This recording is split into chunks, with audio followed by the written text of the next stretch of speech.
Hai, selamat berjumpa kembali anak-anak kami sekalian.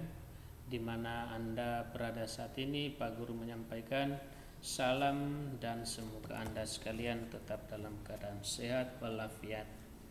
Nah, pada pagi hari ini kita melanjutkan kembali materi kita, yaitu tema 4, subtema 3, pembelajaran yang keempat dengan pembelajaran Bahasa Indonesia, IPS, dan PPKN.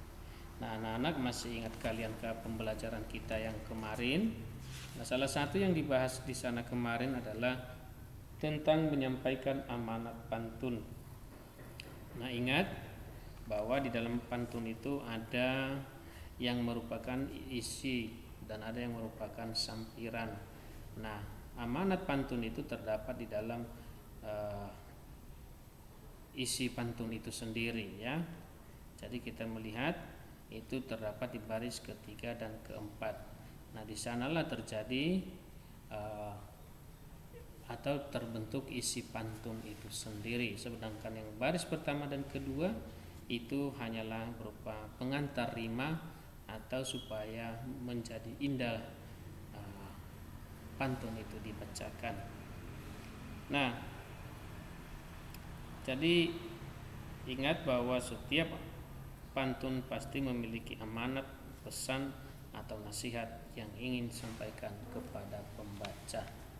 Nah, kita teruskan dengan materi kita hari ini, masih juga tentang pantun adat. Ayat tentang pantun, yaitu pantun adat. Nah, sebelumnya marilah kita membaca dari slide ini. Pulang sekolah, Lina menonton televisi. Lina melihat berita prosesi pernikahan adat Melayu yang menggunakan pantun. Lina terpana melihat serunya berbalas pantun dalam prosesi pernikahan tersebut. Nah, ini mau menjelaskan kepada kita bahwa pada suku Melayu dan Betawi biasanya di dalam prosesi pernikahan selalu ditampilkan namanya pantun atau lebih dikenal berbalas pantun antara pihak pengantin dan laki-laki dan pihak pengantin perempuan. Nah, ini tujuannya sebenarnya adalah supaya supaya calon pengantin baru itu memiliki nilai-nilai moral yang baik. Nanti setelah menjadi masyarakat baru, mereka bisa mengikuti norma-norma atau aturan-aturan yang berlaku di dalam masyarakat. Nah, pantun adat ini berasal dari budaya daerah, ya. Itu dikatakan bahwa pantun adat ini merupakan tradisi dari suatu daerah. Nah, umumnya dilakukan pada upacara adat pernikahan baik di Melayu maupun Betawi. Tetapi sebenarnya di berbagai suku bangsa di Indonesia juga ada namanya pantun, ya. Di Batak ada, ketika ada acara pesta pernikahan selalu ada yang namanya pantun. Nah, begitu juga di adat Pak Guru sebagai orang Nias itu selalu ada sesi berpantun nanti antara pihak laki-laki dan pihak perempuan di acara resepsi pernikahan. Nah, ini sebenarnya hampir menyeluruh suku bangsa kita punya yang namanya pantun ini. Nah, sebagian besar pantun yang digunakan adalah pantun tua yang berisi nasihat dan ajaran moral, ya. Jadi ingat, yang ada di dalam pantun itu merupakan nasihat atau ajaran moral. Nah, ini perlu disampaikan kepada misalnya keluarga-keluarga muda supaya mereka nanti kelak bisa mengikuti jejak orang tua yang sudah sepuh, ya, bisa menjaga keamanan dalam masyarakat dan bisa bertoleransi. Nah, jadi perlu kita ketahui pantun adat itu digunakan dalam serangkaian upacara adat, ya, yang dimana kita ketahui sering digunakan dalam pernikahan, khitanan, dan musyawarah adat, ya. Jadi di situ umumnya dipakai. Nah, Jadi pantun adat memuat ajaran moral, ajaran tentang nilai-nilai kehidupan, ya. Lalu di dalam pantun juga terkandung pengetahuan sejarah mengenai persukuan, asal usul dan kepemimpinan negeri, ya. Jadi lewat pantun ini kita lihat bisa mengetahui, oh ini orangnya suku ini orangnya suku ini, ya, karena pola-pola pantunnya atau bunyi pantunnya atau isi pantunnya itu sama, ya, atau mirip-mirip, ya. Nah, juga bisa memberikan keterangan asal usul, ya. Tentu kalau orang Batak berpantun pasti berbeda kalau orang Nias berpantun, ya, dan sasarannya juga ya pasti ada perbedaan. Nah, sehingga pantun adat ini bisa memberikan klarifikasi tentang asal usul kita, ya. Jadi karena begitu luasnya pantun, maka pantun adat ini sering digunakan dalam upacara adat masyarakat, misalnya pernikahan adat di Minangkabau dan Sumatera Barat. Nah, ini tambahannya. Kalau tadi Minang saja dengan Betawi, ya, ini tambahannya. Nah, jadi anak-anak bisa nanti kamu baca di bukumu, ya, contoh-contoh pantun adat, ya, ada di halaman 104, ya. Nah, sekarang kita mau melanjutkan pembelajaran kita. Ya, seperti kita ketahui bahwa Indonesia itu memiliki beragam budaya.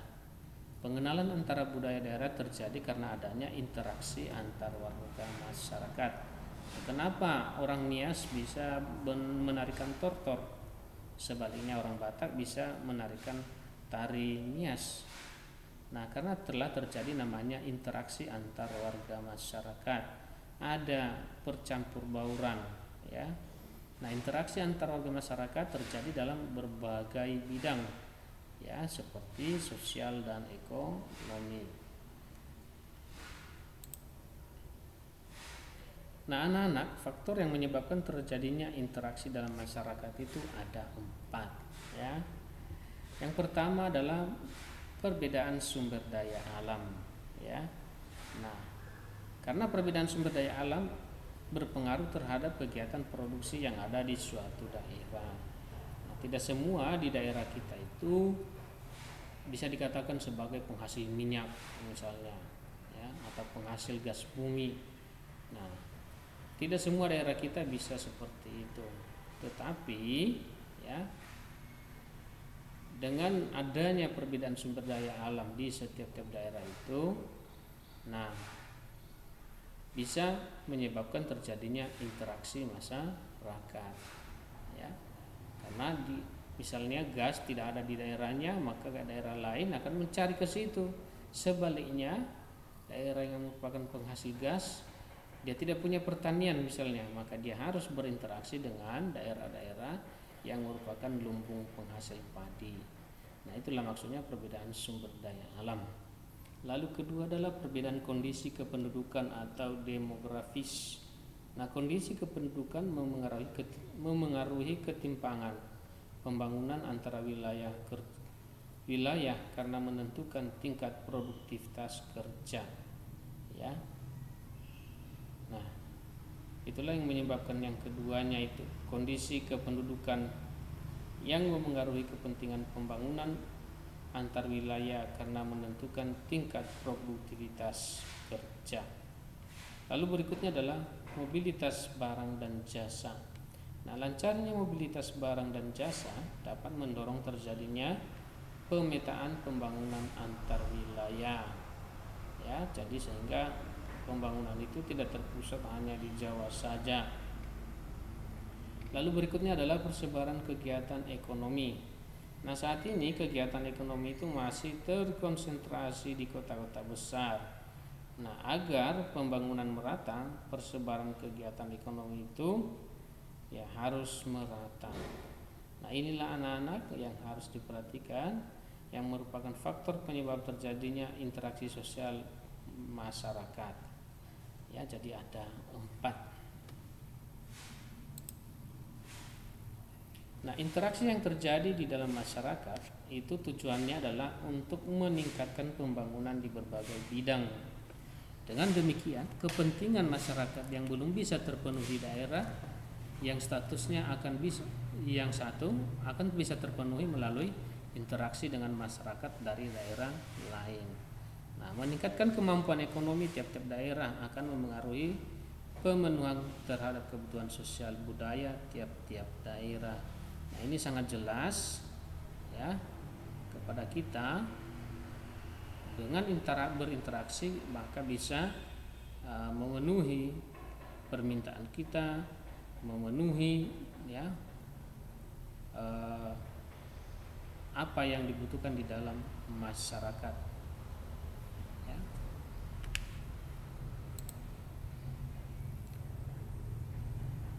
Nah, jadi ada 4 tadi pengaruhnya itu sumber daya alam, sumber daya manusia, mobilitas jasa dan barang, dan persebaran kegiatan ekonomi ya.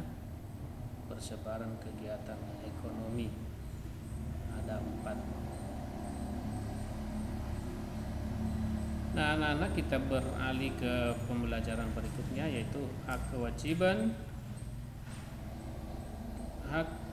dan tanggung jawab sebagai warga masyarakat. Nah, masih ingatkah kamu anak-anak tentang kewajiban, hak dan tanggung jawab?